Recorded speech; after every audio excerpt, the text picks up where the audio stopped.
بسم اللہ والصلاة والسلام علی رسول اللہ اما بعد۔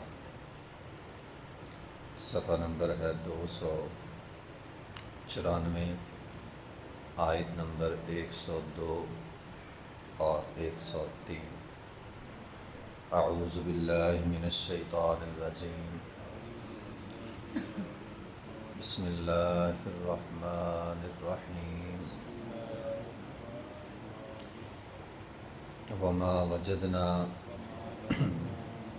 لأکثرهم من عہد وإن وجدنا أکثرهم لفاسقین ثم بعثنا من بعدهم موسى بآیاتنا إلى فرعون وملئه فظلموا بها فانظر كيف كان عاقبة المفسدين۔ وما وجدنا لأکثرهم من عہد، اور نہیں ہم نے پایا ان میں سے اکثر کو کوئی عہد کی پاسداری کرنے والا، ہم نے ان میں سے کوئی بھی وعدے کی پاسداری کرنے والا نہیں پایا۔ وَإِن وَجَدْنَا أَكْثَرَهُمْ لَفَاسِقِينَ، بے شک ہم نے پایا ان میں سے اکثر کو، البتہ وہ فاسق ہیں۔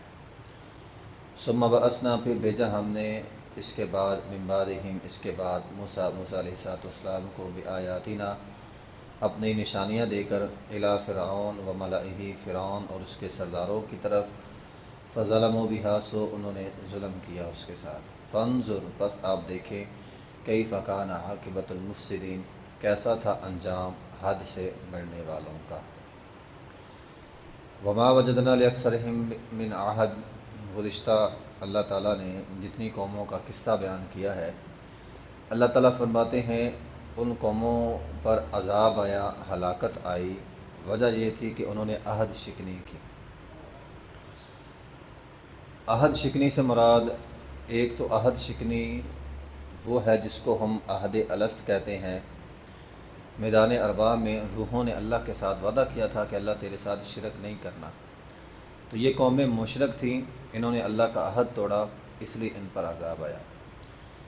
دوسرا عہد ہم کرتے ہیں جب ہم کلمہ پڑھتے ہیں، لا الہ الا اللہ محمد رسول اللہ پڑھ لیا، اس کا مطلب یہ ہے کہ اب ہم اللہ کی عبادت کرنی ہے، اب شرک نہیں کرنا، یہ بھی ایک عہد ہے۔ جو کلمہ پڑھ کے بھی شرک کرے، کلمہ پڑھ کے بھی قبر پرستی کرے، کلمہ پڑھ کے بھی کسی اور کے سامنے جھکے، گویا اس نے اللہ کے ساتھ کیا ہوا وعدہ، پیغمبر کے ساتھ علیہ السلام کے ساتھ کیا ہوا وعدہ اس نے توڑ دیا۔ اور نمبر تیسرا ہوتا ہے وہ عہد جو ہم آپس میں ایک دوسرے کے ساتھ کرتے ہیں، لین دین، معاملات، وعدے کر لیتے ہیں۔ تو وعدہ کوئی بھی ہو، خواہ اللہ کے ساتھ، خواہ اس کے رسول کے ساتھ، خواہ لوگوں کے ساتھ کیا ہوا وعدہ، اس کو پورا کرنا چاہیے۔ جو بندہ وعدہ نہیں نبھاتا، قرآن کہتا ہے وَإِن وَجَدْنَا أَكْثَرَهُمْ لَفَاسِقِينَ، وہ فاسق ہے۔ کل قیامت کا دن ہوگا، اللہ تعالیٰ بطور خاص وعدوں کے بارے میں سوال کرے گا۔ إِنَّ الْعَهْدَ كَانَ مَسْئُولًا وَأَوْفُوا بِالْعَهْدِ إِنَّ الْعَهْدَ كَانَ مَسْئُولًا، جو دنیا میں وعدے کیے تھے کیا پورے کیے ہیں کہ نہیں کیے؟ تو وعدے کی پاسداری ضروری ہے۔ تو بہرحال اس آیت سے ہمیں یہ بھی پتہ چلا کہ ہر انسان اسلام پہ پیدا ہوتا ہے۔ عہد الست کیا تھا، وہاں وعدہ کیا تھا اللہ تیری عبادت کریں گے، اور اسی وعدے پر انسان پیدا ہوتا ہے۔ پیدا ہونے والا انسان مسلمان ہی ہوتا ہے، خواہ کسی کافر کے گھر میں پیدا ہو، فطرتاً وہ مسلمان ہے، ہدایت پر ہے۔ ہاں، اس کے بعد اس کا ماحول، اس کا گھر کا ماحول، اس کا بازار کا ماحول، اس کے والدین کا ماحول، خاندان کا ماحول اسے اسلام سے پھر دور کر دیتا ہے۔ اگر وہ مسلمان نہیں ہے تو بچہ مسلمان نہیں ہوتا۔ نبی علیہ السلام نے فرمایا بچہ فطرت پر پیدا ہوتا ہے، اس کے والدین اسے یہودی، عیسائی، مجوسی بناتے ہیں۔ ایک حدیث میں ہے نبی علیہ السلام نے فرمایا بچہ فطرت پر پیدا ہوتا ہے، اس کو شیطان بہکا لے جاتا ہے۔ تو ہر انسان فطرت پر، ہر پیدا ہونے والا بچہ اسلام پر پیدا ہوتا ہے۔ ثم بعثنا من بعدہم موسیٰ، یہاں سے چھٹا قصہ بیان ہوا۔ 5 قصے ہم نے انبیاء کے پیچھے پڑھے، اور یہ چھٹا قصہ ہے موسیٰ علیہ السلام کا۔ یہ قدر تفصیل سے قصہ بیان ہوا ہے، اس لیے یہ الگ آیا ہے۔ اور موسیٰ علیہ السلام کا قصہ قرآن میں تقریباً 19 بار آیا اور بہت زیادہ آیا، سب سے زیادہ قصہ موسیٰ علیہ السلام کا بیان ہوا۔ اس کی بہت ساری وجوہات ہیں۔ موسیٰ علیہ السلام کا قصہ قرآن میں اس لیے بیان ہوا کہ موسیٰ علیہ السلام ایک تو فرعون کی طرف نبی بنا کر بھیجے گئے تھے، اور دوسرا مقصد تھا بنی اسرائیل کی ہدایت کے لیے، جو اگرچہ موسیٰ علیہ السلام پر ایمان لانے والے تھے لیکن ان کے اندر بھی خرافات اور بہت ساری چیزیں تھیں۔ تو ایک لمبا عرصہ انہوں نے بنی اسرائیل کے ساتھ گزارا ہے، اس لیے موسیٰ علیہ السلام کا قصہ قرآن میں بہت زیادہ ہے۔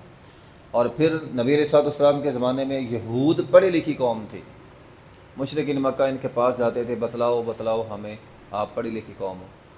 تو تھے تو پڑھے لکھے بظاہر دنیا داری کے اعتبار سے، لیکن خرافات بہت زیادہ تھی، تورات کو بدلا ہوا تھا۔ پھر نبی علیہ السلام نے مدنی دور جو 10 سالہ تھا وہ مدینے میں گزارا، وہاں پہ یہودی تھے، تو یہودیوں کا مسلمانوں کے ساتھ چونکہ واسطہ زیادہ پڑتا تھا، تو اس لیے جیسے جیسے واسطہ پڑتا تھا اللہ تعالیٰ قرآن میں ویسے ویسے وضاحت جو ہے وہ نازل فرماتے تھے۔ تو اس اعتبار سے قرآن میں بنی اسرائیل کا تذکرہ بہت زیادہ ملتا ہے۔ بہرحال اللہ تعالیٰ فرماتے ہیں ثم بعثنا من بعدہ موسیٰ بآیاتنا، ہم نے موسیٰ علیہ السلام کو نشانیاں دے کر فرعون کی طرف اور اس کے سرداروں کی طرف جو ہے وہ بھیجا، فظلموا بہا، لیکن انہوں نے ظلم کیا۔ تو موسیٰ علیہ السلام کو بہت زیادہ جو ہے وہ معجزات دیے گئے، لیکن فرعون کہنے لگا یہ جادو ہے اور مقابلہ کرنا چاہا، ٹھیک ہے۔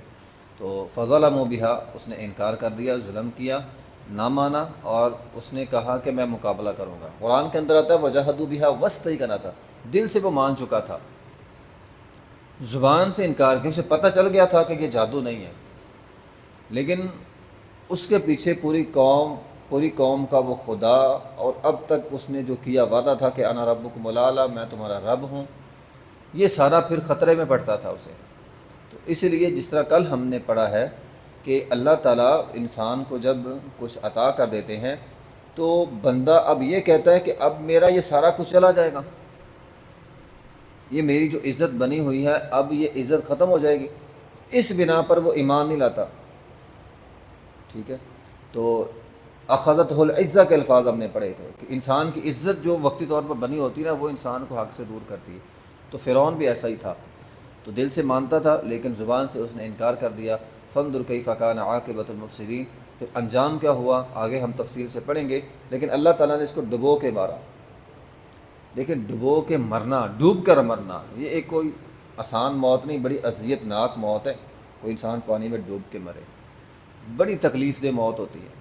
یہی وجہ ہے کہ احادیث کے اندر یہ بیان ہوا ہے کہ جو انسان مطلب حادثاتی طور پر ڈوب جاتا ہے اس کو شہادت کا مرتبہ ملتا ہے۔ یہ اللہ تعالیٰ کا ایک عذاب بھی ہے، اللہ بعض بندوں کو بطور عذاب کے ڈبو کے مارتا ہے، ٹھیک ہے۔ جس طرح پانی ہے نا، پانی یہ نعمت بھی ہے عذاب بھی ہے، بارش نعمت بھی ہے اور بعض لوگوں کے لیے اذیت ناک بن جاتی ہے، اللہ تعالیٰ کا عذاب بن جاتی ہے، خواہ وہ سمندر کا پانی ہو، خواہ وہ بارش کا پانی ہو، خواہ سیلاب کا پانی ہو۔ بعض لوگوں کے لیے فائدہ ہوتا ہے، بعض لوگوں کے لیے نقصان۔ اب سمندر کے بے شمار فائدے ہیں لیکن سمندر سے عذاب بھی آ جاتا ہے۔ تو اللہ تعالیٰ نے اس کو جب ڈبویا، اذیت ناک موت ہے، تو اس لیے یہ اللہ تعالیٰ نے ایک بھیانک سزا دی۔ ہاں البتہ آج اگر کوئی حادثاتی طور پر پانی کے اندر ڈوب کے مر جائے تو نبی علیہ السلام نے فرمایا تھا اسے اللہ تعالیٰ شہادت کا مرتبہ جو ہے وہ عطا فرمائیں گے۔ وآخر دعوانا الحمد للہ رب العالمین۔